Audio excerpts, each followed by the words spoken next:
Welcome to all of our panelists, to our beautiful author, and let's get started talking about a little bit of self-care and how we are good at it or not, and it's okay if we're all on different paths about that. But let's start out, wait, oh, I was on the wrong page right there. So you went through a whole process of getting rid of things, of maybe taking on new behaviors, but mostly getting rid of maybe some cluttery things in your life. Social media was a big one that you decided to cut out for a while. Can we talk about the benefit or risks of doing that, especially when you're a person who's a writer, somebody who has to live in the public eye, or a chef who needs people to come into the restaurant? How do you give that up? What does that do to your perception of yourself? Anyone else want to start? That's you. I think so many of us in creative, not necessarily creative fields, but I definitely felt like I had to be a brand on social media as both a writer and a radio host, and I sort of started feeling lost to this two-dimensional world. And it wasn't as fun as the conversations that I could have been having, as the stories I could have been writing. And I really thought that, my work is going to suffer if I'm not branding myself, if I'm not pushing myself. And after 40 days of social media cleansing, or whatever you want to call it, I really found out that's not true. I really think that we build these systems that we create, we build these cultures that we create, and I think a lot of people are going to disagree with me on this, but I don't think we have to be on social media if we don't want to be. If you found out about this event on social media, I've been pushing it a lot on social media the past couple of weeks. So I obviously still do use social media, but one of the women that I interview in the book, Amber Case, said as long as social media is a tool that we are using, that it is not using us, then that's sort of like a healthy relationship in that way. That is sort of how I try to keep myself in check for that. But I think social media is still one of my biggest problems with self-care, with self-identity. And I think a big part of that was breaking from the idea that I had to be on it. I have a choice of how I work online and who I am and how I present myself, and I still have to check in with that, and that's part of my self-care routine. But it was a really, really hard one to break, and it's something that I still have to spend a lot of time being very aware of. Otherwise, I can easily fall back into endless scrolling without noticing. Can I make a case for underscoring not using it? Yeah. I'm going to read something. Can I read something? Please. Okay. Absolutely. So there's this concept of psychological asymmetry. It's something that British philosopher Alain de Botton came up with, and I'm going to read what he wrote about it. It's not too long. Just bear with me for a sec. He said, "One of the most basic facts about the human condition is that we know ourselves from the inside, but we know others only from what they choose or are able to tell us," right? Which is a far more limited and edited set of data.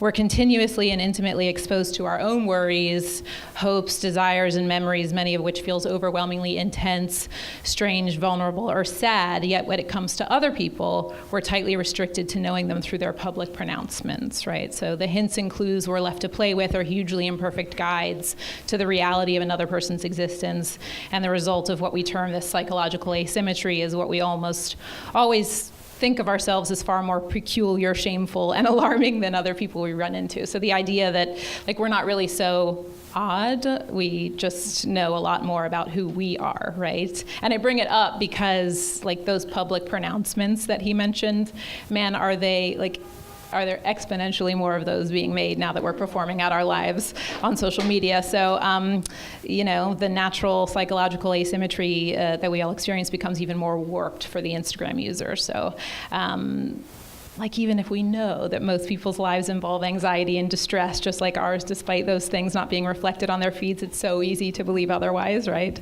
All of that is a roundabout way of saying unfollow. That's getting to the care part of your question. I've unfollowed people that I like in real life because of the way that things come across on their social media channels. They make me feel like a failure by comparison. And do I need to work on not comparing myself to other people? Yes, but that will take some doing. So in the meantime, I can control this. So the minute that what you're getting from following a certain person changes from enjoyment or enrichment to some form of feeling bad, cut it out.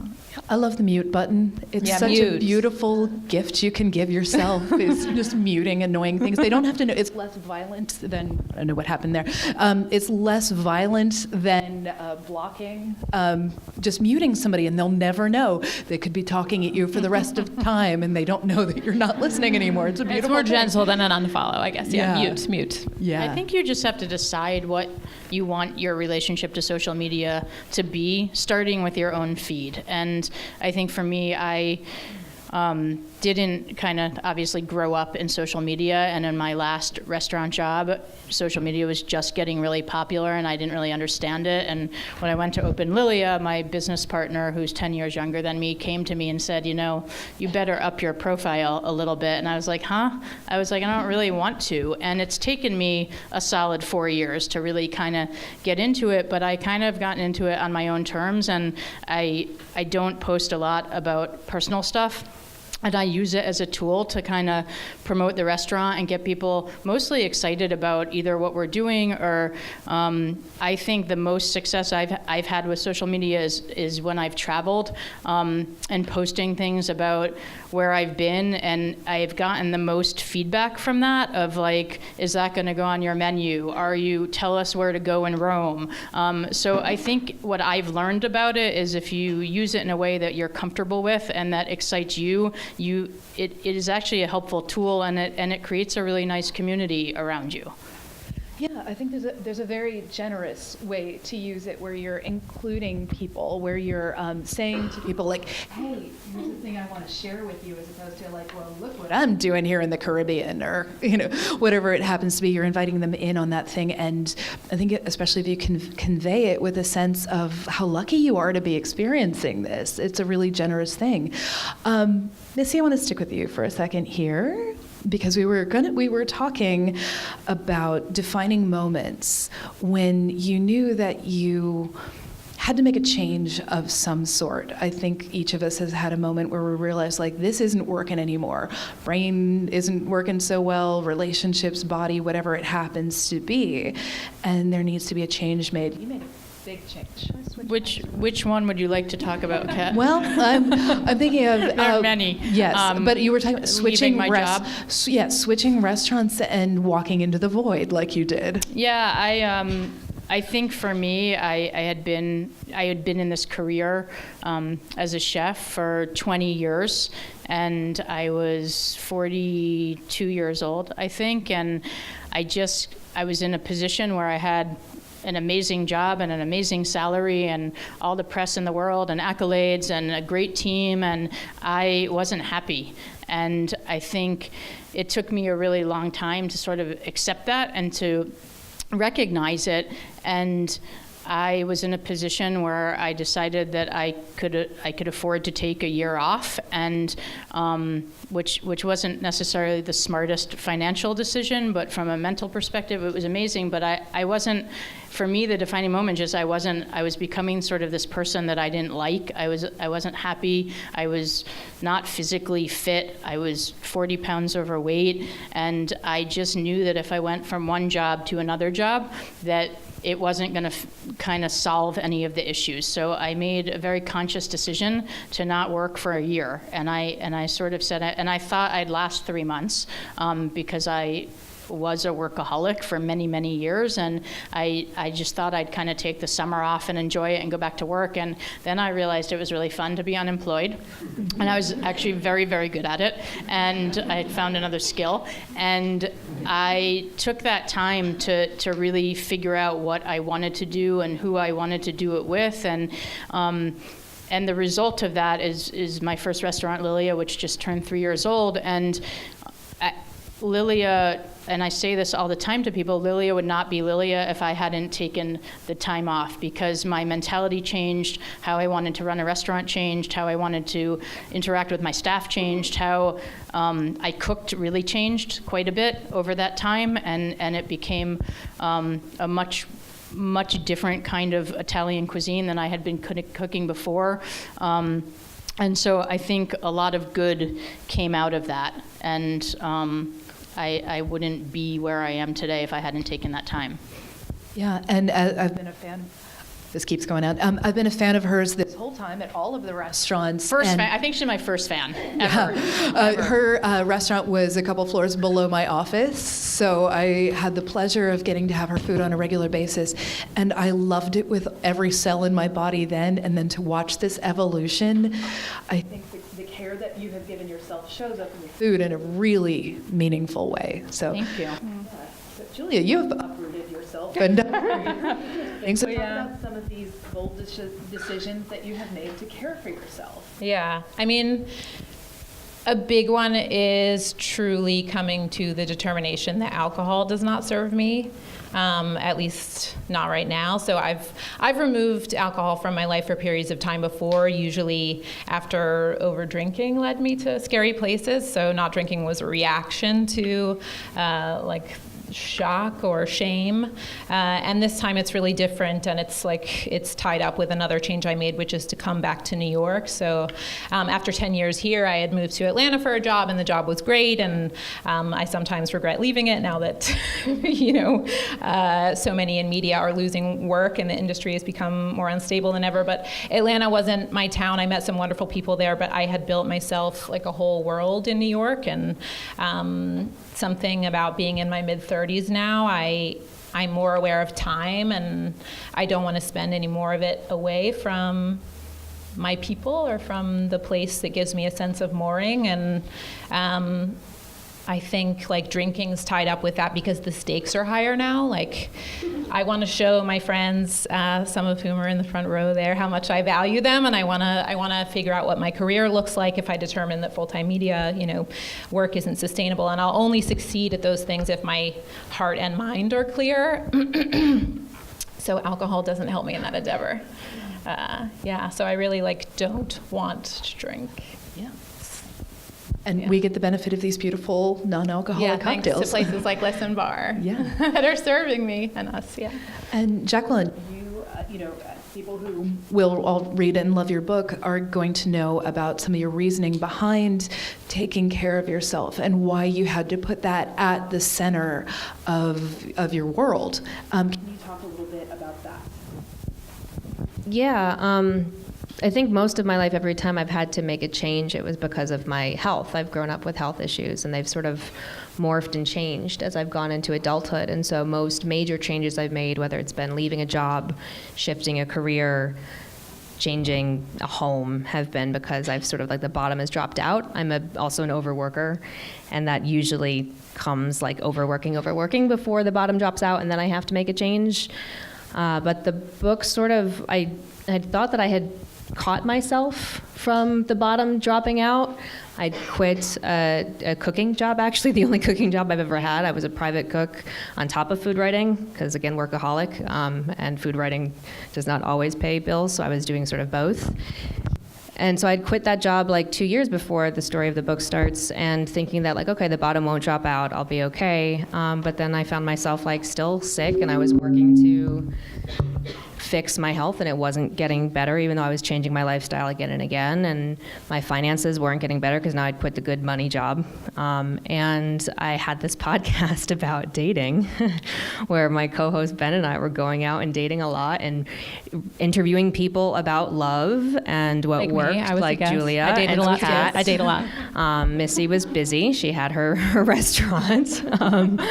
And so we were just asking people about love and what was working and not working. And I was going out on a lot of dates, and it wasn't happening. And so I think, this change just actually came from it not being good enough. I was happy-ish, but I couldn't keep on working to fix it. And later I interviewed Julia for the book, and she said something that just sort of really stuck. It was sometimes you just get over yourself, and that's sort of just where I started. I was just frustrated. It was social media that started it, but I was just sort of frustrated with with being sick, single, and broke, and nothing moving forward. The bottom didn't drop out, and nothing was going forward enough. And I was well, if I can't keep on adding stuff, then I'm going to start taking away stuff and just see what happens. But I was just not. The status quo wasn't enough. Something had to change, and so I tried this weird thing. Yeah. So we're all people who, I think all four of us are people who something is going wrong. We throw work at the problem because that's how we, define ourselves and find a value and maybe have been rewarded for it too much in the past. Like, oh, you've overachieved, here's more. And, and here you have you have done X amount of things, and, in your head you calculate, oh, I have this amount of worth because of all the things I have done. It's incredibly terrifying to take time to not produce, to just stop and maybe sleep, maybe take a day off, maybe do something where you're not producing. I've had to go through a change over the past couple of years because I've had some physical problems, and I had to go to bed at a normal hour and not be on social media or writing or doing any of these other kinds of things. I've had to say no to doing a certain amount of things. And I've gotten a little bit calmer about the notion that, no, I don't have to, write something every day. I don't have to have one palpable thing that I have created every day. And that is scary as heck to me, or it was. I'm getting a little bit better about it now. How do you get to that point where you realize, like, it is okay to rest and opt out and don't go to that party and maybe take that nap? How do you give yourself permission to do that? I think it's the most important thing in the world is what I learned is just to have balance, and it's such an overused topic these days, and having balance. But for me, it was one of the things I learned when I wasn't working, and I was at a point when I wasn't working that I wasn't even sure if I wanted to be in the restaurant business, which is really sad because it's all I had done, and I just was so burnt out on it. And I realized that if I was going to go back into the business, that it had to be on my own terms. And part of those own terms were creating balance. And that didn't mean not working hard and not producing. It just meant doing it in a different way, but also really allowing myself and trying to promote that in my teams also the space to do other things, whether that's work out every morning, whether that's go get a cup of coffee in the morning and sit with the paper, whatever it means to you as an individual. For me, it meant non-negotiable Pilates sessions and working out and being okay going to lunch with a friend because I'm at the restaurant most of the time at dinner, and recognizing that I didn't need to be in the kitchen from 10 a.m. until midnight every day. And I think it's actually made me much more productive. To not be there as much, but to always sort of have it on my mind, but be able to also just delegate to other people who want to feel empowered. My team doesn't want me standing in the kitchen all day. They love me, but they definitely don't need me standing over them all day. So I think empowering other people that work around you and surrounding yourself with other people allows you to be productive in just different ways. Julia, how do you slow down? I've never really considered workaholism to be a virtue. That may be due to my parents, who were, I guess some would say absent, but some would say didn't put pressure on me to go to practice before class and then write my screenplay between homework and bed, and all the things that younger millennials, I think, deal with, the pressure from their parents who are so concerned about their economic prospects. But I'm kind of in that period right now where I've slowed down a little bit, and I don't think I can do this forever, but I'm a little nervous about the lack of work I'm producing right now. I'm working on some longer lead projects, and but I don't know. I'm really investing right now in me. I've just moved back to New York in November. I'm trying to do it the right way, reconnect with my people, and sort of make decisions slowly. And I'm investing in. I'm sort of muscling up with some tools to help me enjoy my life more and better navigate its challenges. And that means twice a week I'm going to Midtown from Brooklyn, which takes an hour each way, which is not something I can do when I have a demanding full-time job, to go to therapy and also take coursework in something called dialectical behavior therapy, which teaches you distress tolerance and interpersonal effectiveness. And I literally have a workbook that I'm working through to figure out how to better communicate and treat myself. So I think I'm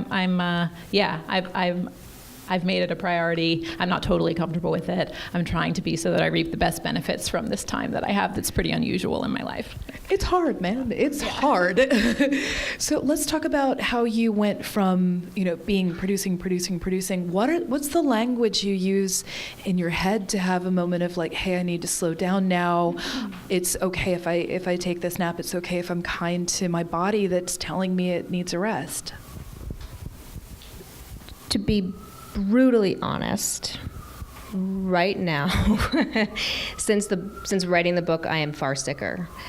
And so right now, resting and self-care, resting and not working isn't self-care, it is survival. I'm not really working right now. I turned in my last food stories, one right before the holidays, one right after. I don't go out ever. This is the second time in probably the last year I've been in a room with more than 10 people. You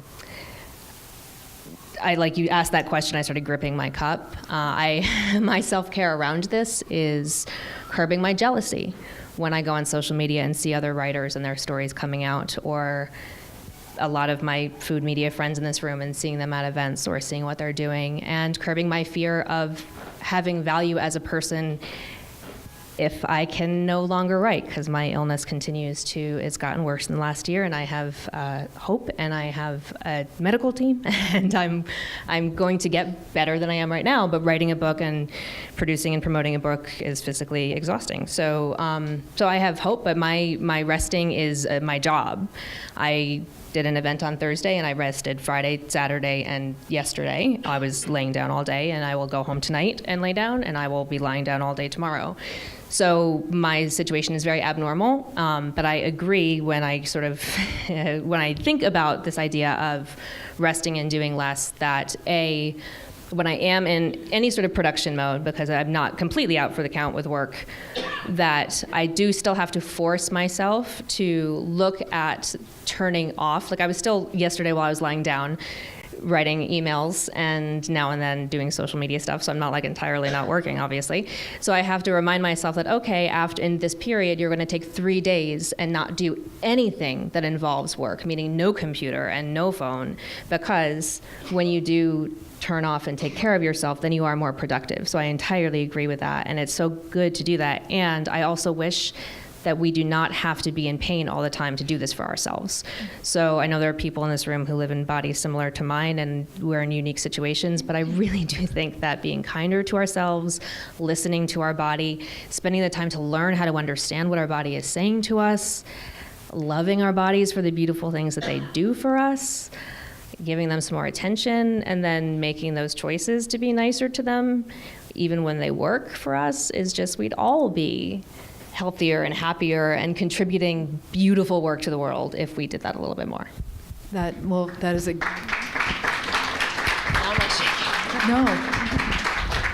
No, that was an exceptionally generous answer, and I am extra grateful that you are in this room right now. And you were saying you think it's rare or odd. I think there are so many people out there who are living in these bodies and living in their brains that make it hard to be this heap of meat in the world. But we don't talk about it as a society so much. We're not awesome about that. Dealing with physical stuff over the past year, it's overcoming a certain amount of mortification to talk about it. One of the things I love to remind myself and other people in my community is that we have no idea what the person in front of us is feeling inside. So I'm a person who, I don't look like a sick person, and so neither does the person I have no idea if the person in front of me is if they're in as much pain as I'm in, and I try to remember that. I have no idea what their body's story is, and so I just try to somehow be someone. I'm an interviewer, so that helps, but I try to be an open conversation for other people. That's why we've all had conversations about our health and bodies over the time I've known these people. And I just think the more we can talk about it and create space to admit that we all live in bodies, and living in a body is hard. Being a person in the world is a really hard thing to do. And then we all, 4 of us, we're in the food world somehow, whether it's a writer, a chef, whatever it happens to be. And for some of us, food is the problem. Like for me, you know, I'm a food writer and editor, and so much of my physical stuff is tied up in a nasty gut issue that makes eating painful and hard. And that's a negotiation that I've had to go through, and my sort of self-care has been telling people about it. Hey, I can't actually eat that thing. Oh, I'm in a period where I can only eat like these sort of few things. And the more that I have shown that from myself, really people have been lovely and kind and caring about it. How have you all sort of negotiated when food or drink or whatever it is bringing the loveliness and the lightness and the happiness and the community and all that good stuff to it versus when it's not doing those things? I mean, I think for me, the food issue, I'm very lucky not to have gut things and stuff, but the food issue is definitely an eating issue, which is ironic when you're a chef, and I definitely have a tendency to have weight issues, and it's something that I have to deal with every single day when I wake up.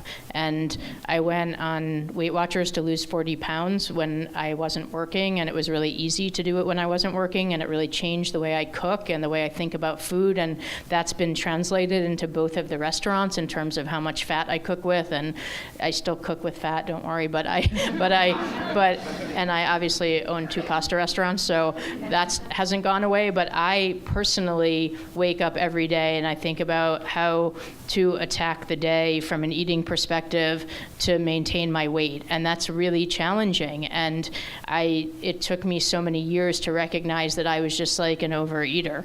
I never saw myself becoming big, and I stepped on the scale one day and I was almost 200 pounds, and I was like, how did I get to this? And so I think I spend a lot of time really consciously thinking about it, and I know also that when I eat healthier, I feel much better, and when I don't eat healthy, I feel terrible. So it's just, for me, a constant reminder, and I'm never going to give up eating the foods I love. I've just really spent the last several years training myself of how to eat those foods in moderation and how to make them sort of celebratory things instead of like going to Joe's Pizza every day and getting a slice, or eating a bite of pasta instead of 3 bowls of pasta. And I have to taste a lot of food. Most of my job at this point is tasting and making sure my team's doing what they need to do, and I've just learned how to do it in a different way. And when I feel myself kind of going in a not great direction, I just do like a hard stop and reset, and kind of, I don't do cleanses and things, but I definitely just start eating really, really healthy for a few weeks and kind of get back on track. I feel really lucky. There's never been a better time to be a non-drinker. Like, Lorelei, thanks for bringing these drinks. I mean, I think the popularity of Dry January, like you've got so many people being more mindful about their drinking, whether or not they've struggled with substance abuse. And the more that I talk about not drinking, the more curiosity I get from people, other people who have like negotiated their relationships with alcohol, people who are really into kombucha and tea and all these other delicious things we have to drink. I just feel like we're all kind of celebrating those things right now. It's fun. Yeah. I started off of both like gluten and dairy when I was a kid, so it's been like 20 plus years because of my health issues, and that's actually why I went into food writing, because when I was younger, I was like, I either have to learn more about food or I'm going to hate food. And so now you can get obviously gluten, dairy-free everything. So with restaurants, it obviously makes it hard. Now I can eat less, but just because of where my health is. So it makes conversations hard, and I've got speeches when I go to restaurants where I don't know people, and I get very nervous still with talking to waiters. I have a whole joke, like I've got this whole layers, like I make it funny and really like, nice, but also serious, and talk about vomiting and that kind of stuff, just so, like they know that I'm serious, but I'm also trying to be nice about it. But like, I am also very lucky that I work with chefs, and they are awesome because they care about food. They love food even more than I do.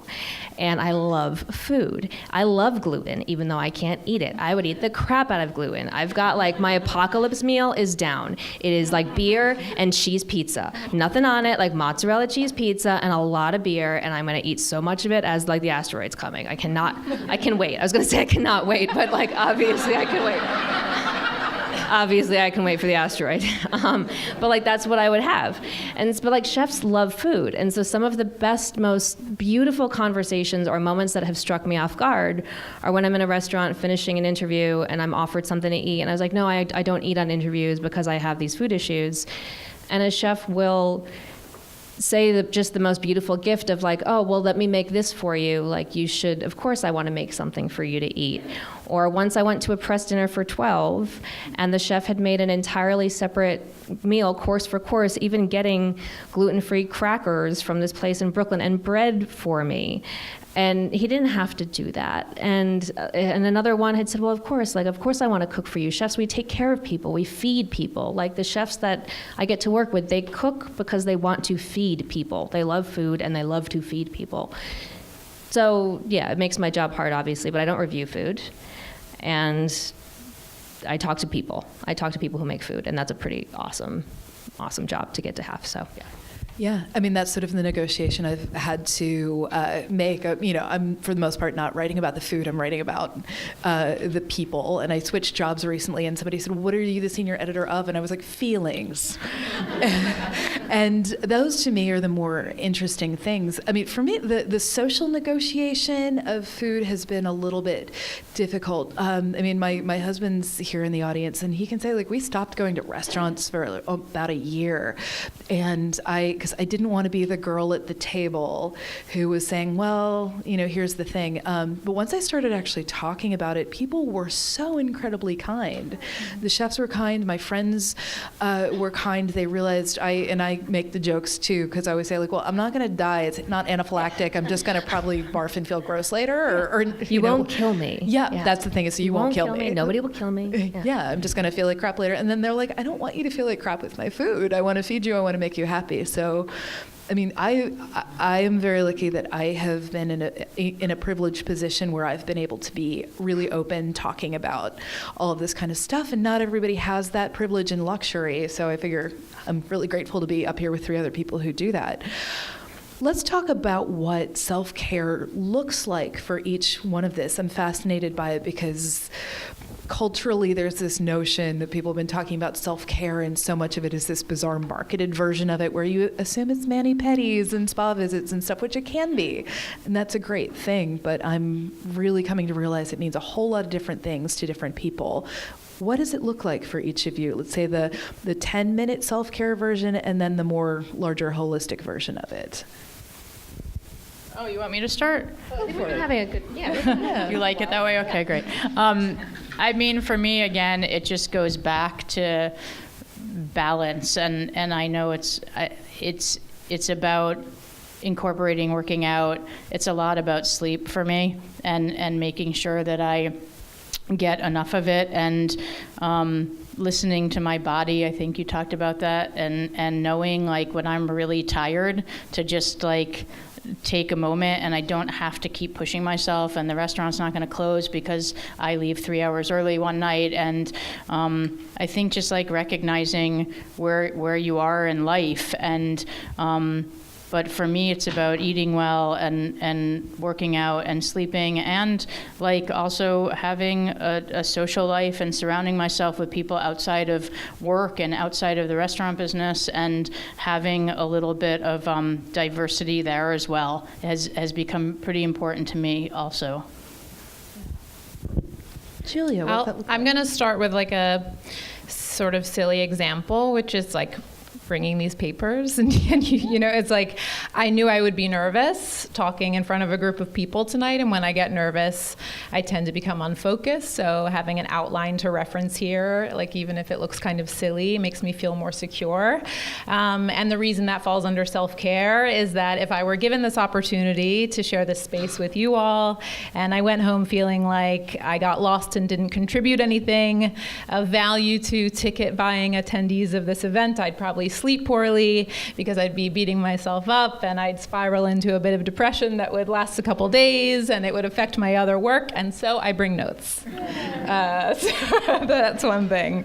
And that falls in line with what self-care means to me at this point of my life. Like, of course, there's the more immediate self-soothing kind of self-care, like baths and candles, and I'm super into those. But right now, self-care is work. Like, I'm playing a longer game, and I prioritize the things I mentioned earlier, like therapy and those classes, and it's kind of digging in. I guess, like, if I had to really boil things down, the goal of that work is, oh God, just like, it sounds so sort of overly romantic, but I mean, to lead my life with love instead of fear, and and the way to do that is to bolster my self-worth, and so that's what I'm doing.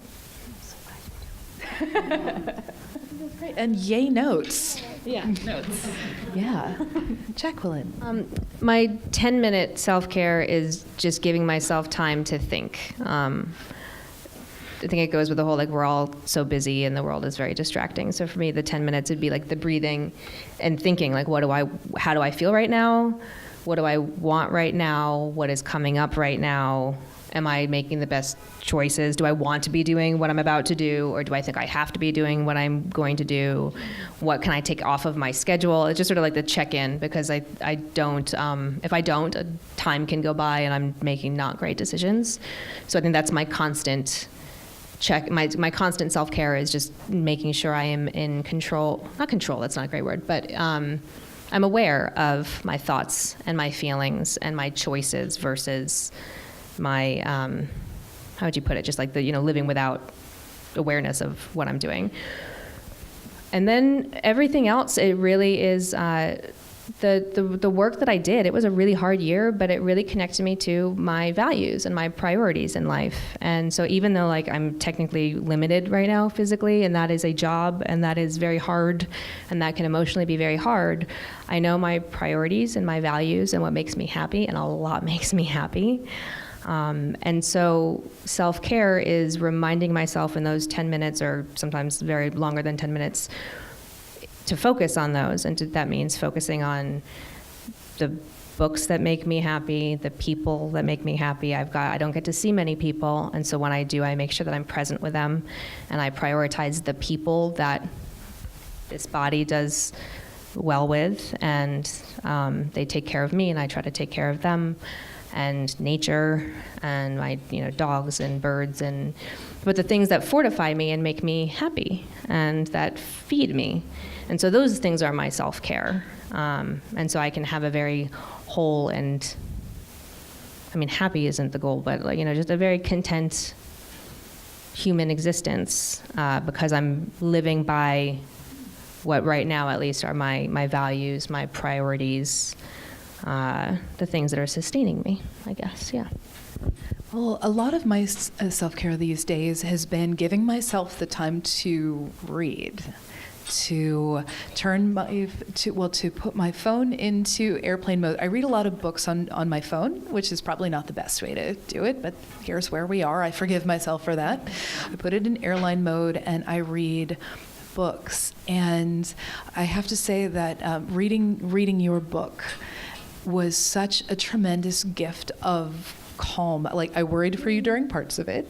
It got dark. It did, but it's such a gift of a book and a story of a really hard journey to becoming a person who is kinder and more accepting of yourself and your limitations and things. So self-care is reading, and I think self-care for a lot of you over the next couple days should be to read this book that she gave the world as a gift, and which brought all these people into the world. Thank you so much for joining me. Yeah, do we have time for any questions, or do we want to take a couple questions? Okay, so I think somebody have a microphone. We lost our mic. That's our. Oh shoot! Okay. You can take and then we can share. Yeah. Okay. If anyone has a question, you can put a hand up. Oh, I see a hand in the back. Hi, Deborah. I'm wondering, Kat, I think in our industry there are a lot of people who come to you who are struggling, but when you see people who are struggling, especially people who are loved ones in your life who don't quite know how to ask, but you don't want to like push ideas onto them, how have you addressed that? People in your life you love and who kind of need some self-care and are just starting that journey? Yeah, that's a really good question. So, I mean, what she's sort of referring to is I have a sort of side project where I talk to chefs about mental health and taking care of themselves, and chefs are notoriously masochistic, so it's really hard sometimes for that to happen. There's a couple different degrees of it. If I'm really worried about somebody, I just have the conversation and say, I'm worried you're hurting yourself, that you're going to hurt yourself, or do you need to tell me something, or what can I do for you? And just because the alternative to that is not a good one. So you can have a really blunt conversation. I got trained as a crisis counselor, so I could ask that question in the proper way.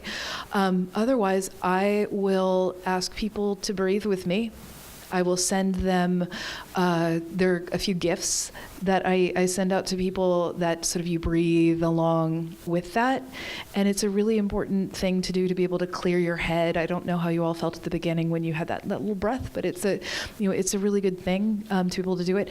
I talk really openly about going to therapy, about times when I'm in a really bad personal spiral, to normalize it so people know that they're not broken if they're dealing with those things. But I have a dear friend, and I'll hand this over to you guys in a second. I have a dear friend who checks in on me when I have not been on social media much or have not been responding to his texts, and we call it being down at the bottom of the well, and just like, just shining a flashlight down the well. No need to respond if you can't or don't want to or whatever right now. Just know I'm up here. I can shine a flashlight down, but I'm here with my hand if you ever want to crawl out. And we do that for each other on a regular basis. So those check-in texts are huge. Just ask people, you can say to somebody, hey, no need to respond if you can't right now. That's a good gift to be able to give to somebody, but just, I'm thinking about you. I'm here if you need me. I care about you. And if you need to talk, I'm here to hear what's the real answer. You don't have to hide anything from me. How about you guys? I love the Mr. Rogers. He gave a speech to Save PBS, and he said that just that teaching children specifically that feelings are mentionable and manageable. I think that's sort of just opening that conversation.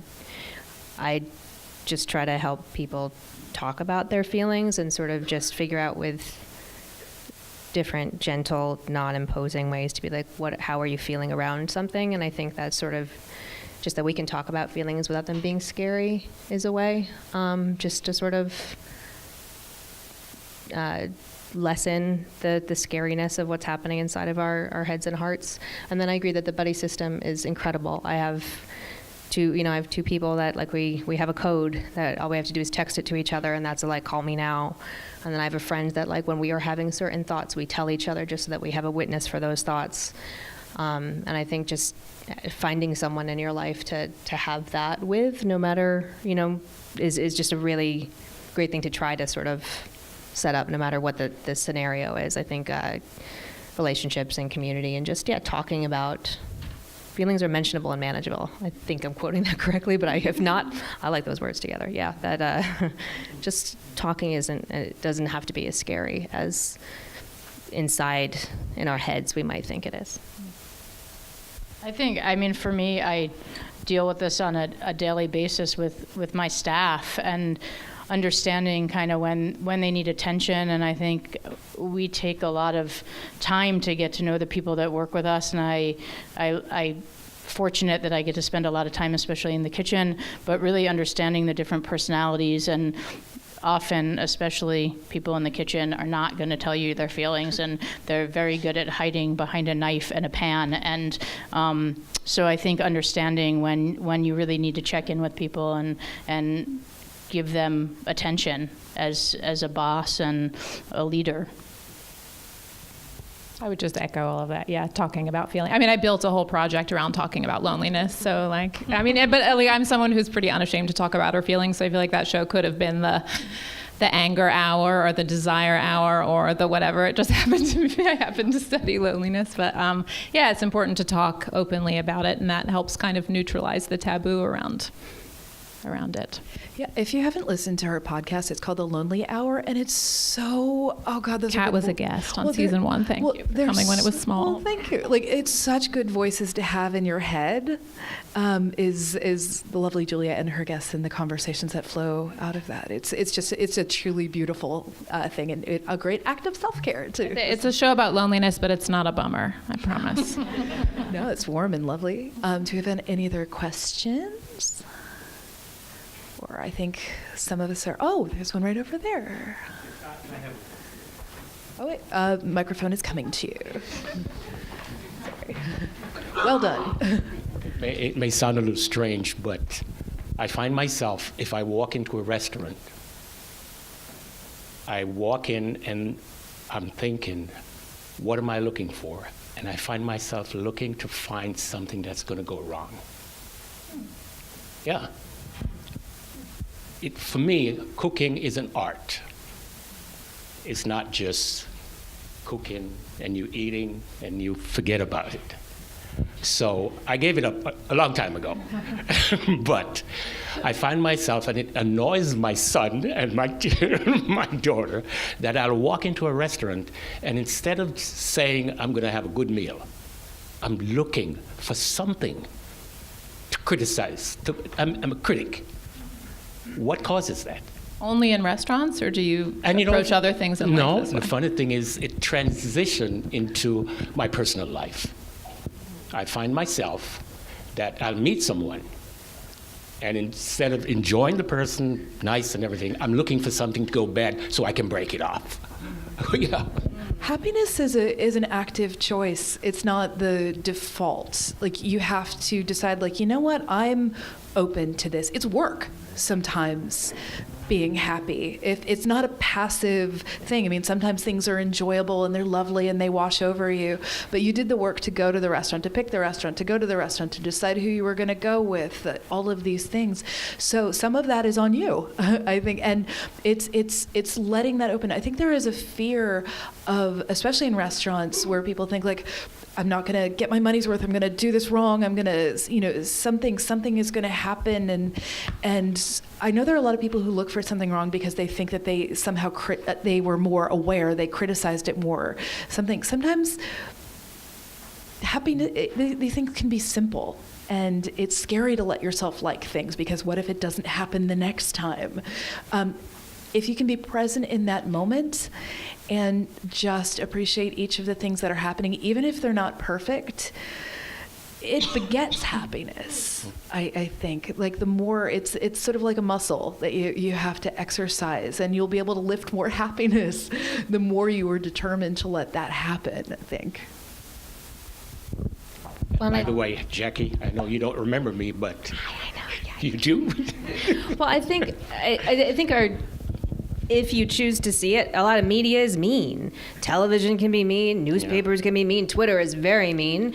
And so if there's this, another person I quote in the book, it's Donald O'Hebb, was a neuropsychiatrist, and he penned the phrase, neurons that fire together, wire together. Our brains are, firing and wiring and reproducing, and they're setting up patterns. And so if we are looking at negative things over and over, we are creating negative patterns for ourselves, versus if we are looking at happy things and surrounding ourselves with happy things and creating happy patterns for ourselves. So I don't know what kind of, media and things you have around in your life, but I think a lot of us, we have Yelp and we have Twitter and we have all these things that make all of us critics all the time. And so if we are filling our lives with that might lead us to be more critical when we walk into a place. Anybody can be a food critic right now.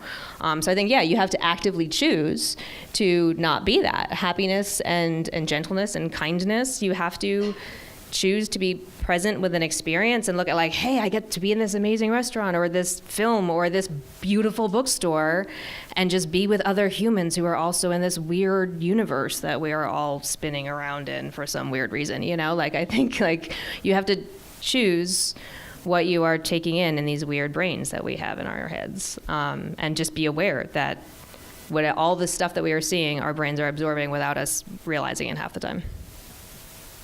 As a chef. I guarantee you my restaurants will make you happy, sir. Here's the deal. When I was a very young cook and I started going out to eat, and I had many similar feelings, and it was a choice, and I chose a long time ago that unless it's like on the list and a bucket list place where I've been waiting to go for years, I really try and just go out to dinner and surround myself with people I like and enjoy the experience and not kind of worry about if it's the best food I've ever had or if it's the best drink I ever had or if the service is the best, because if I did that for the last 25 years, I would be really miserable. So I think it's just about allowing yourself, like Jacqueline said, to just enjoy it and enjoy the experience and not get so caught up in the minutia of what it is.